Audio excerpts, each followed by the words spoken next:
Parmi les groupes et organisations politiques qui s'opposent au nucléaire, il y a aussi d'autres organisations qui sont présentes dans la salle, comme les Alternatifs, la Fédération ou la Gauche unitaire. Donc voilà, pour ne pas redire ce qui a déjà été dit et que je partage totalement, je voudrais, parce que c'est un peu pour ça qu'on est là, insister sur la dimension politique qui devrait, qui est pour nous, la question qui est posée par le nucléaire et plus généralement par la question de l'énergie, puisque derrière, il y a bel et bien une question de choix de société. Donc je n'insiste pas sur le choix d'une société non démocratique, puisque ça a été largement développé. Et quand on dit choix de société, c'est, pour reprendre une formule, c'est un choix durable de société. Parce qu'une fois qu'on a choisi le PR, on en prend pour longtemps.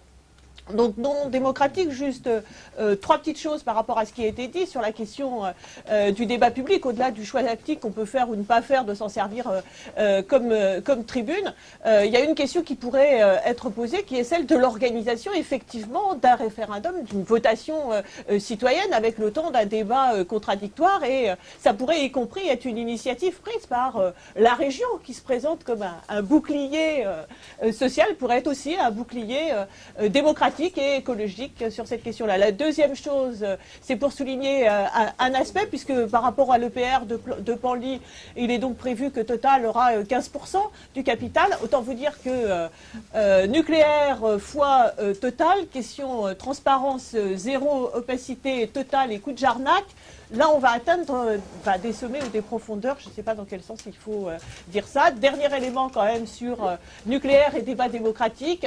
Les camarades de Greenpeace ne sont pas là, mais la façon dont a été traité l'Espéranza à Dieppe donne une petite idée des difficultés de relation entre débat démocratique et nucléaire. Donc, choix de société, c'est une illustration parfaite, d'autres l'ont dit avec moi, d'une logique de profit, c'est-à-dire l'idée qu'on produit non pas en fonction des besoins, mais en fonction de la possibilité ou pas de réaliser des profits. Et là, typiquement, ça a été dit par quelqu'un d'autre, l'EPR sert non pas à produire de l'électricité, mais à produire de la publicité pour pouvoir exporter les centrales nucléaires françaises. Donc c'est quand même, c'est à chaque fois la société telle qu'on la connaît en pire. Voilà. Deuxième chose, gros argument massue de l'emploi. Je ne reviens pas sur le fait que 300 emplois pérennes pour 4 milliards d'euros. Moi, je suis pour que les gens soient bien payés, mais enfin, ça fait... voilà. C'est surtout sur la dimension quel emploi, puisque là aussi, le nucléaire, c'est le summum de l'équation, on pourrait dire, sous-traitance égale maltraitance, à la fois du point de vue de l'exposition au risque des salariés, puisque ce sont effectivement les sous-traitants qui seront le plus exposés au risque, mais c'est aussi les salariés qui ont le moins de droits. Il ne faut jamais oublier de le dire. C'est exactement une société productiviste et gaspilleuse qui incite à consommer toujours plus, parce que la logique, c'est que de toute façon, il va bien falloir consommer ce qu'on produit, et pas produire pour pouvoir satisfaire les besoins. Et je voudrais insister, évidemment, là encore, sur le fait, parce qu'il y a aussi beaucoup de côté indépendance, etc. C'est au-delà de ça, c'est évidemment typiquement une société impérialiste de pillage des ressources naturelles et de conditions d'extraction au mépris total des populations. Bon, c'est effectivement ce qu'on voit avec Areva et les mines d'uranium.